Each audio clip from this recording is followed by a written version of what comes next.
Dr. Alan Mitchell looked up from his computer screen, his eyes wide with excitement. After years of sending messages into the vast emptiness of space, humanity had finally received a response. "Olivia, come see this," he called to Commander Olivia Ward, who rushed over from across the control room. The signal was clear and structured, clearly artificial in origin. It contained mathematical sequences, followed by what appeared to be language patterns. The team at the International Space Communications Center worked day and night to decode it. 3 weeks later, they had their answer. An alien civilization called the Hegemony Council had received Earth's signals and was extending an invitation for first contact. "This changes everything," Alan said, removing his glasses and rubbing his tired eyes. "Everything we've ever believed about our place in the universe." The United Earth government assembled its finest team. Dr. Mitchell would lead the scientific contingent, while Commander Ward would handle military and diplomatic protocols. Their ship, the UES Horizon, represented the pinnacle of human engineering, a vessel designed to carry humanity's representatives to the stars. As they departed Earth's orbit, Alan couldn't help but feel a mixture of hope and anxiety. "Do you think they're friendly?" he asked Olivia as they watched Earth shrink to a blue dot behind them. "I hope so," she replied, her hand resting on the sidearm she always carried. "But I've prepared for all possibilities." The meeting point was a space station orbiting a neutral star system. When the Horizon docked, Alan and Olivia led a small team through the airlock. They were greeted by representatives of 12 different alien species, all part of what they called the Hegemony Council. The lead diplomat, a tall being with iridescent skin named High Minister Zorn, welcomed them with practiced charm. "We have observed your species with great interest," Zorn said through a translation device. "Your development has been remarkable." The initial discussions seemed promising.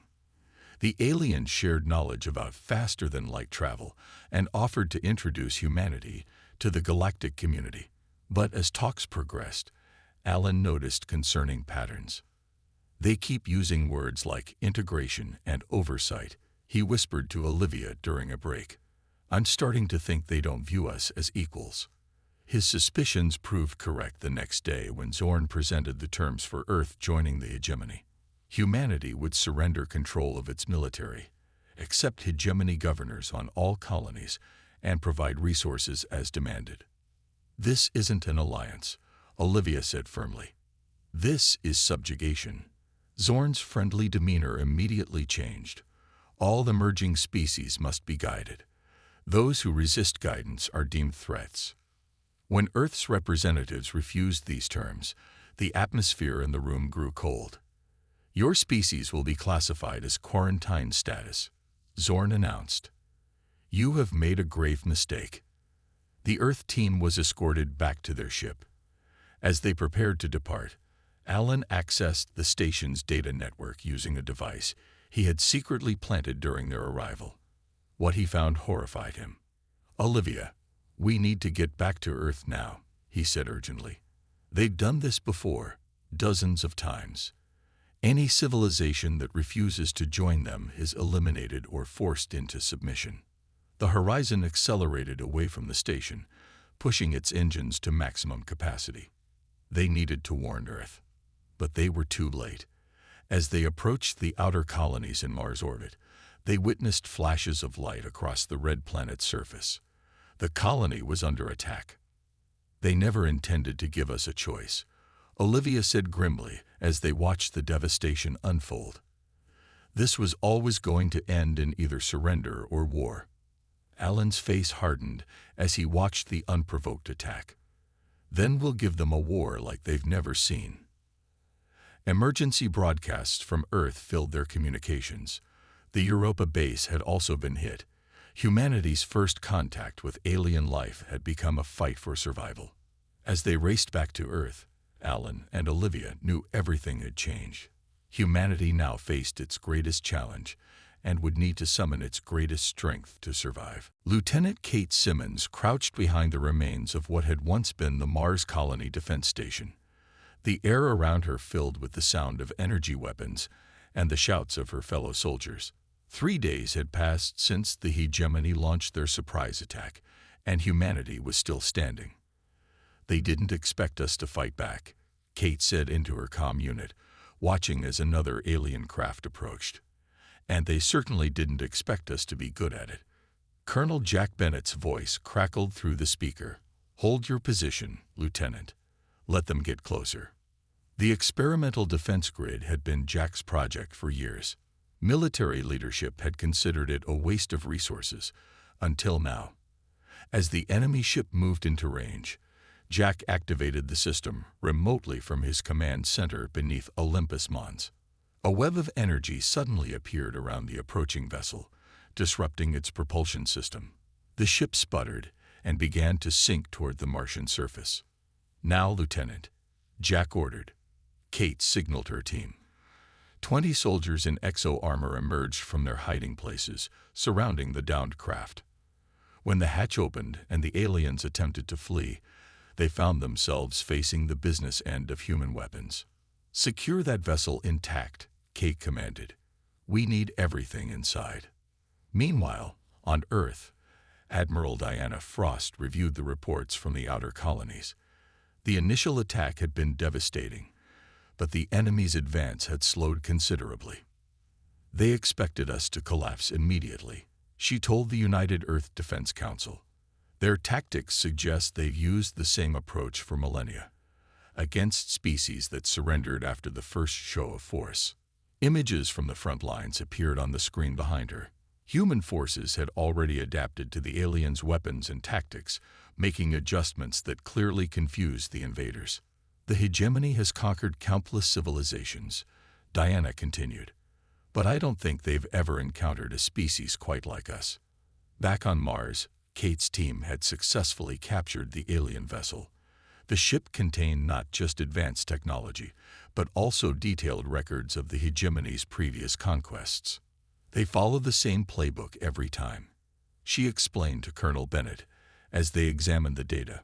"Show overwhelming force, break the target's will to fight, then occupy and extract resources. They're completely thrown off by our continued resistance." Noah Reeves, the chief engineer assigned to study the captured technology, made a breakthrough that changed everything.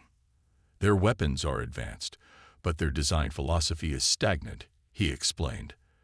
"They haven't had to innovate in thousands of years." Within days, Noah had reverse-engineered critical components of the alien ship. His team began modifying Earth's weapons systems to counter the hegemony shields. On the diplomatic front, Greg Watson established contact with representatives from other species who had been subjugated by the hegemony. Many had been watching humanity's resistance with growing hope.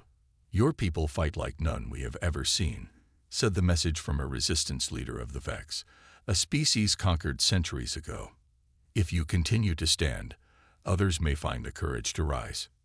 As the first week of war came to an end, humanity had not only survived but had begun to push back. The hegemony commanders, accustomed to quick victories, seemed increasingly frustrated by human tactics. During a skirmish near Europa, a human fighter pilot discovered the aliens' rigid formation patterns could be disrupted by unpredictable maneuvers. When this information spread across Earth's forces, victory rates increased dramatically. "They expect us to follow rules of engagement similar to theirs," Admiral Frost observed. "Our unpredictability is our advantage." As Kate's team prepared to launch a counterattack on a hegemony outpost, she looked at the determined faces around her. None of them had signed up to fight aliens, yet here they were, adapting and overcoming against all odds. "They thought we would be easy prey," she told her soldiers. "It's time to show them how wrong they were." Noah Reeves stood in the massive hangar, watching as ordinary cargo ships were transformed into warships.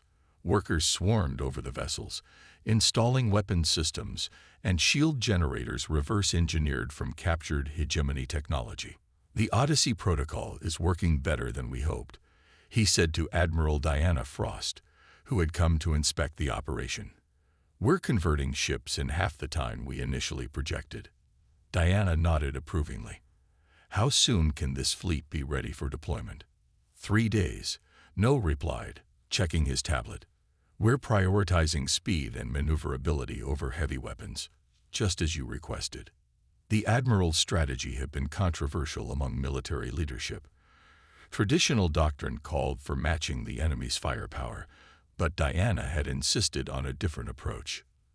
The hegemony expects us to fight conventionally, she explained as they walked between the ships. Their entire military is built around overwhelming force and standard tactics. We can't beat them at their own game. Instead, she had implemented what some called the mosquito strategy. Small, fast ships that could strike quickly and then disappear before the enemy could respond. Human vessels would attack from unexpected vectors, targeting supply lines and communication relays rather than engaging in direct battles.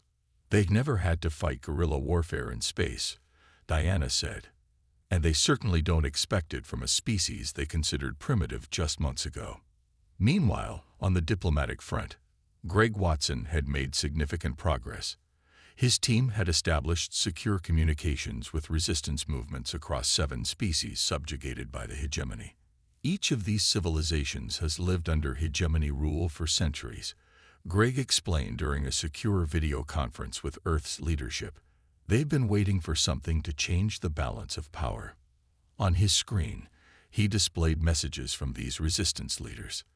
Many viewed humanity's continued defiance as nothing short of miraculous. Some had already begun sabotaging hegemony operations in their home systems, disrupting the enemy's ability to focus entirely on Earth. They're calling us liberators, Greg said, and they're willing to help us if we can help them. This unexpected alliance gave Earth access to crucial intelligence about hegemony movements and vulnerabilities. It also provided humanity with something perhaps even more valuable, hope that they weren't fighting alone. On the front lines, Lieutenant Kate Simmons led one of the first missions using the newly converted ships. Her vessel, barely a quarter the size of a standard hegemony cruiser, slipped past enemy patrols by mimicking the signature of space debris. Approaching target, she informed her crew as they neared a key hegemony fuel depot. Remember, we hit hard and fast, then disappear before their main force can respond. The attack was over in minutes.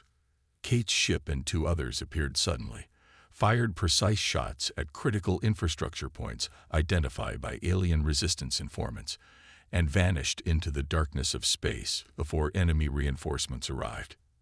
Similar strikes occurred simultaneously across 3 star systems. By the time hegemony commanders realized what was happening, their supply chain had suffered serious damage. Back on Earth, military analysts watched with growing optimism as reports of successful missions flooded in. The hegemony's advance had not just been halted, it had been pushed back.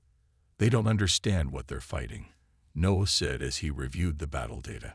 Their entire military doctrine is based on overwhelming force and predictable responses. They've never encountered an enemy that adapts as quickly as we do. Admiral Frost studied the strategic map, watching as hegemony forces repositioned to defend against attacks that could come from anywhere. We've changed the nature of this war, she said. Now we need to make it clear to the galaxy that humanity will never surrender, and that we're fighting not just for ourselves, but for freedom throughout the stars. As the newly converted fleet prepared for deployment, Earth's leaders began planning their next move, one that would send an unmistakable message to the hegemony and all watching civilizations. The Luna Base conference room had never held such a diverse gathering of Earth's leadership. Military officers in crisp uniforms sat alongside civilian politicians, scientists, and representatives from every major nation. Through the panoramic windows, the blue sphere of Earth hung suspended against the blackness of space, a constant reminder of what they were fighting to protect.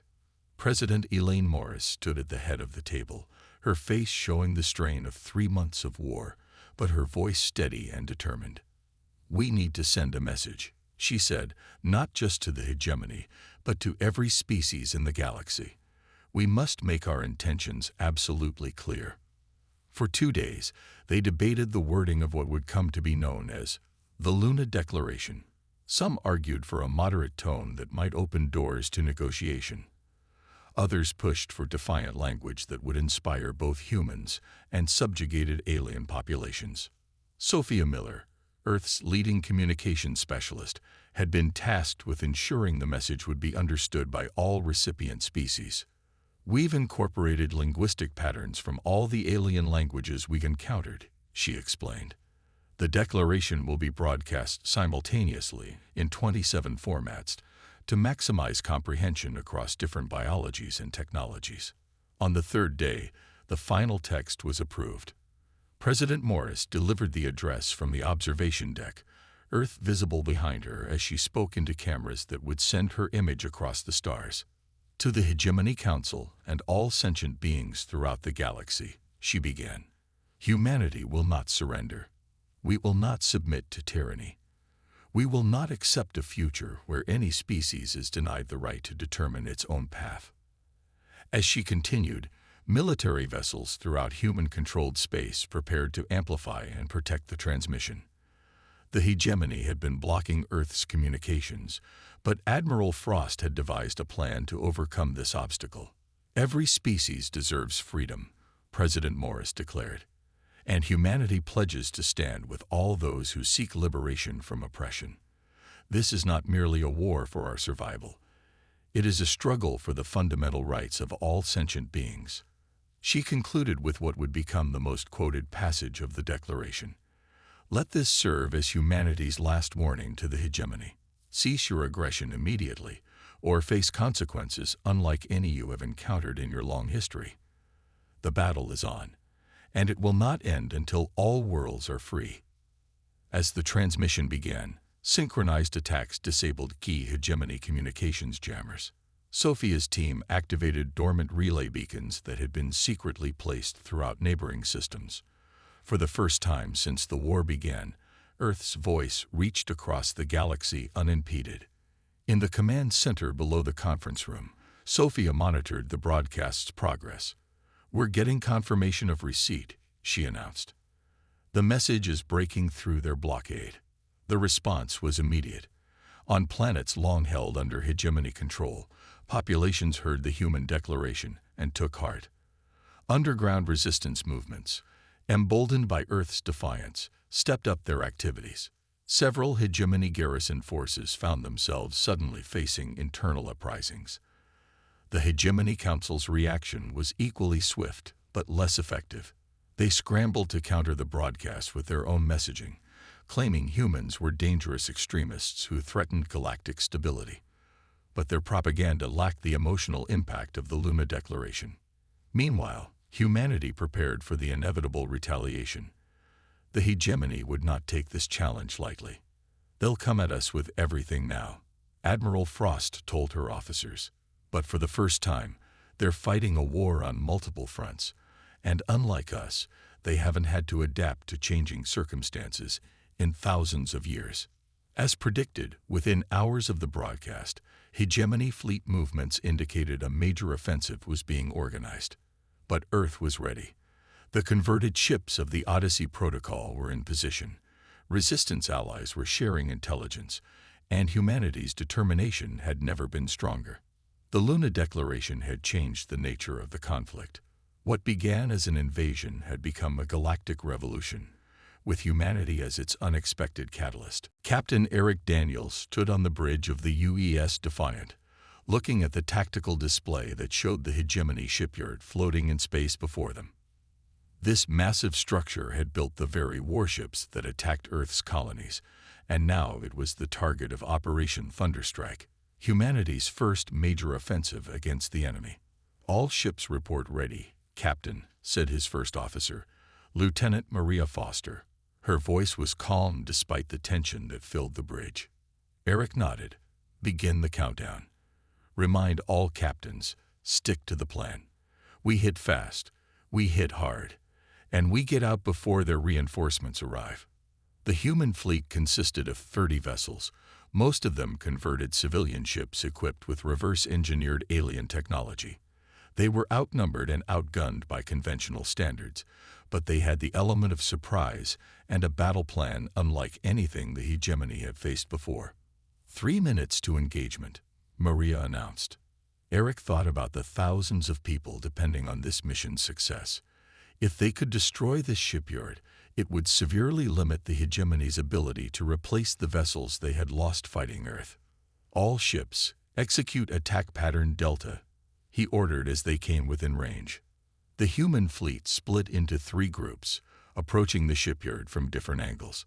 The hegemony defense ships responded exactly as Dr. Lisa Rodriguez had predicted they would, moving to protect the main construction bays while leaving secondary facilities exposed.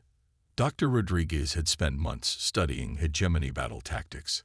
Her team had identified patterns in every engagement, revealing that despite their advanced technology, the aliens relied on rigid, predetermined responses to threats. "They're deploying exactly as you said they would, Doctor," Eric said to Lisa, who stood at a console nearby. She nodded, her eyes fixed on the data flowing across her screen. "Their command structure can't adapt quickly. Each response must be approved up the chain of command. Use that delay to your advantage." The first wave of human ships launched their attack, targeting the shipyard's power generators. As the hegemony vessels moved to intercept them, the second wave struck from below, hitting the shield generators. "Shields down in Sector 4. Maria called out. "Third wave, you are clear to proceed." Eric gripped the edge of his console. This was the critical moment. The third wave, led by the Defiant, accelerated toward the now vulnerable construction docks. "All ships, fire at will," Eric ordered. The flash of weapons fire illuminated the darkness of space. Human missiles and energy beams struck the exposed shipyard, causing massive explosions as partially completed hegemony warships were destroyed. But the victory came at a terrible cost. Hegemony reinforcements arrived sooner than expected, catching the third wave before they could retreat. "We've lost the Valiant and the Horizon," Maria reported, her voice tight. "Challenger reports critical damage. Order all ships to fall back," Eric commanded. "We've accomplished our objective." As the Defiant turned to leave, a hegemony cruiser locked weapons on them. The impact threw Eric against his restraints. "Damage report." "Engine room hit," Maria replied. "We're losing power to the drive systems." Eric made a quick decision. "Transfer all remaining power to forward shields and weapons. We'll cover the retreat of the other ships." The Defiant held position, drawing fire from 3 hegemony vessels, while the rest of the human fleet escaped. Only when the last Allied ship had jumped to safety did Eric order their own desperate escape. Back on Earth, military leaders gathered to assess the outcome of Operation Thunderstrike. The mission had destroyed nearly 40% of the hegemony's shipbuilding capacity, but almost a third of the human attack force had been lost. "A costly victory," Admiral Frost acknowledged, "but a victory nonetheless." Dr. Rodriguez presented her latest findings. "The hegemony response to our attack reveals something important. Their command structure is breaking down. They can't adapt fast enough to our tactics, and it's causing confusion in their ranks." She showed footage of hegemony ships firing on each other during the battle, a result of contradictory orders and confusion. "We may be outnumbered," she concluded, "but they're fighting a type of war they've never experienced before. And for the first time in thousands of years, the hegemony is afraid." As the reports of Operation Thunderstrike spread throughout the galaxy, something unexpected happened. More subjugated species began actively resisting their hegemony overlords. Humanity was no longer fighting alone. "We were enemies once, fighting each other for the scraps the hegemony left us," said Vrax, the tall, gray-skinned representative of the Solari. "Now we stand together because of what your people have shown is possible." Commander Julia Howard looked around the table at the 7 alien representatives who had risked everything to meet in this secret location, an abandoned mining facility on an asteroid at the edge of the Arcturus system. Each represented a species that had lived under hegemony rule for centuries or even millennia. "The Alliance of Free Worlds," Julia said, testing the name they had chosen. "It has a good sound to it." Scientist Nate Collins activated the holographic display in the center of the table, showing the current positions of hegemony forces throughout the sector. Thanks to the intelligence you've all provided, we've identified key weaknesses in their supply chain, Nate explained. If we coordinate our attacks, we can cut off their forward bases from reinforcement. For 6 hours, they planned their strategy. The Solari would disrupt communications. The Vex would provide advanced cloaking technology. The Taurans, with their natural resistance to radiation, would lead attacks on fuel processing centers. Each species contributed their unique strengths to the alliance. This is unprecedented, Vrax said as the meeting concluded. In all recorded history, the hegemony has never faced a coordinated resistance from multiple species. Back on Earth, reports arrived of a disturbing development. The hegemony, frustrated by continued human resistance, had deployed planet-killer weapons against 2 outer colony worlds with primarily civilian populations. They're trying to force our surrender through terror, Admiral Frost told the assembled military command. They believe if they kill enough of us, we'll give up. The images from the destroyed colonies filled everyone with grief and rage. Over 20,000 lives lost in an instant. We need to respond, said General Ryan Martinez, but not with blind vengeance. That's what they expect. Instead, they developed Operation Phoenix, a daring plan to strike directly at a major hegemony command center. It would be the deepest penetration into enemy territory yet attempted, made possible only by the new alliance. Meanwhile, cracks began to appear in the hegemony's united front. Several member species questioned the escalation of the war, uncomfortable with the use of planet killers against civilian targets. 2 minor species even withdrew their forces from the conflict, citing ethical concerns, a concept that seemed to confuse the dominant hegemony leadership. As preparation, the massive view screen on the bridge of the UES Intrepid showed the gathering fleet. Ships of 7 different species moved into formation, preparing for what everyone hoped would be the final battle of the war. Human vessels flew alongside the sleek craft of the Solari, the heavily armored ships of the Taurans, and the organic-looking vessels of the Vex. Admiral Paul Rivera studied the tactical display, his face showing the weight of responsibility he carried. After 18 months of brutal conflict, the Alliance of Free Worlds had pushed the hegemony back to the Proxima Centauri system, the location of their regional command headquarters, and the staging ground for the original invasion of Earth. All ships report ready, Admiral, said his communications officer. The Alliance fleet awaits your command. Paul took a deep breath. Send the signal. Operation Liberty begins now. Across thousands of ships, crews prepared for battle. This force represented not just humanity's survival, but the liberation of dozens of species who had lived under hegemony rule for generations. The hegemony had gathered their remaining strength at Proxima Centauri, knowing this battle would determine the future of their empire. Their fleet still outnumbered the Alliance, but they no longer held the advantage in morale or adaptability. As the Alliance fleet advanced, the hegemony launched their attack. Energy weapons lit up the darkness of space, and the void filled with the silent explosions of damaged ships. They're following standard defensive pattern Epsilon, reported the tactical officer. Just as we anticipated. Paul nodded. Execute flanking maneuver. Signal the Solari and Vex wings to begin their approach. The battle unfolded according to the carefully crafted plan. While the human and Tauran ships engaged the hegemony fleet head-on, the Solari and Vex used their superior speed and stealth to circle behind the enemy formation.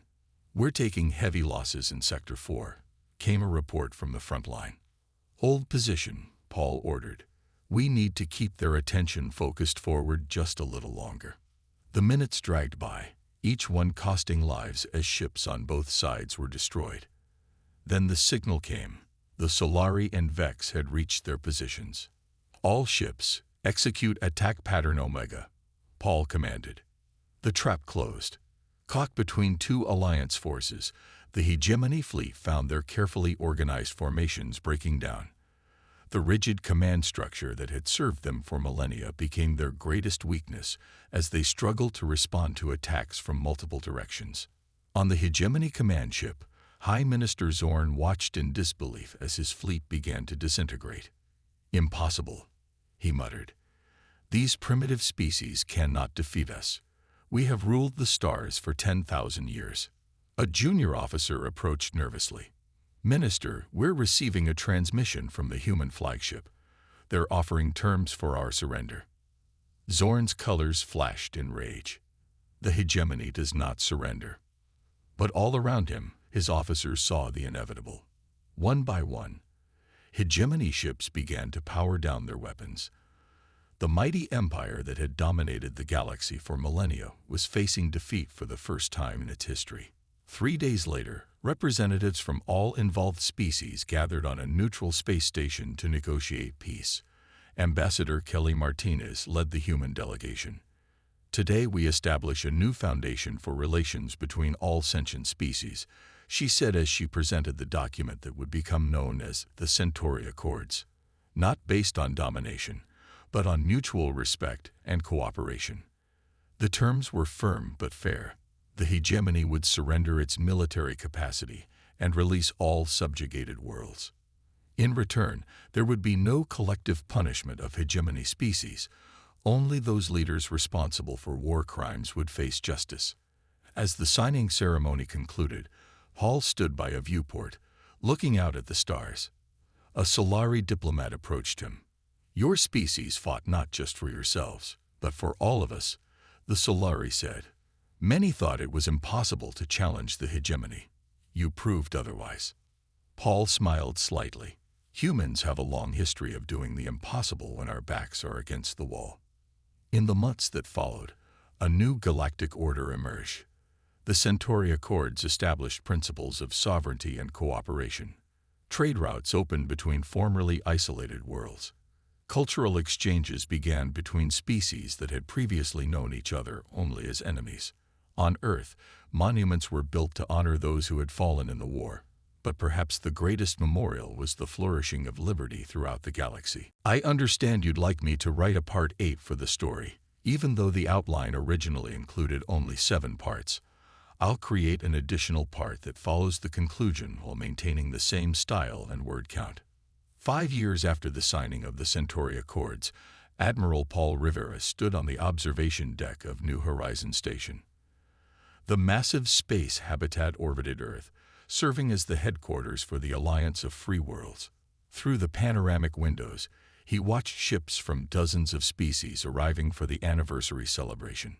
"It still amazes me how much has changed," said Kelly Martinez, who had been appointed as the first human high representative to the Alliance Council.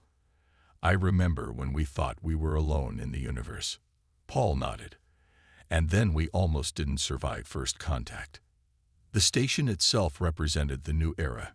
Built using technology shared by all member species, it housed research facilities, diplomatic quarters, and cultural exchange centers. Humans worked alongside former enemies and allies, learning from each other's strengths. Down in the main docking bay, Dr. Alan Mitchell supervised the arrival of a special delegation. The scientists and diplomats who had made first contact with the hegemony were now welcoming representatives from a newly discovered species from a distant star system. "Remember to give them space," Alan instructed the greeting team.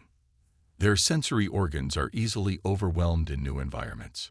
The lessons learned from humanity's near-disastrous first contact had led to new protocols. No species would again face the ultimatum that Earth had received: join or be destroyed. In the Alliance Council chamber, representatives gathered to discuss the ongoing transformation of former hegemony worlds.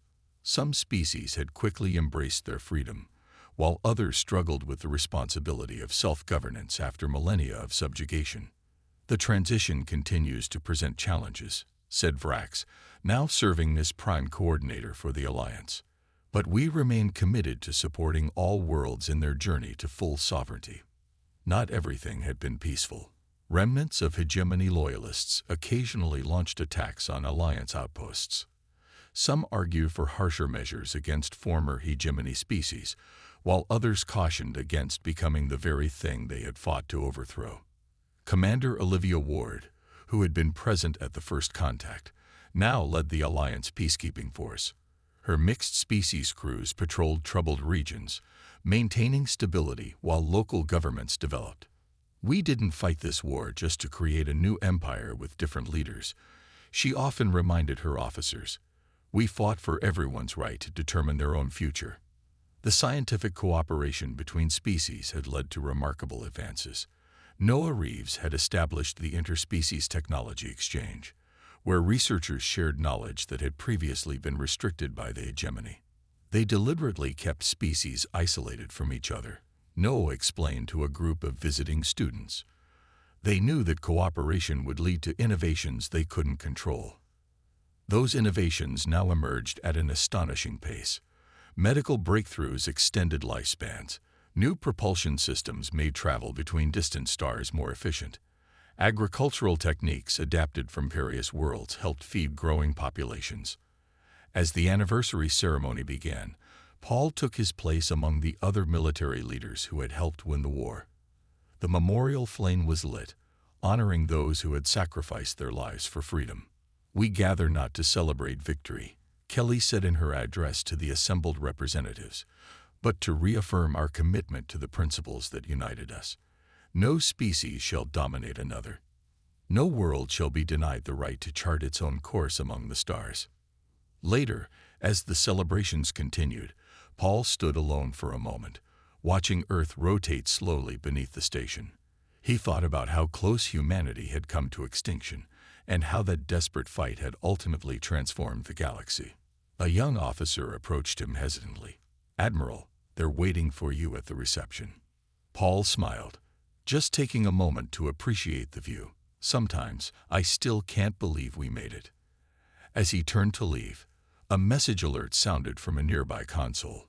New long-range scans had detected signals from beyond the known regions of space. It seemed the galaxy was larger and more populous than anyone had imagined.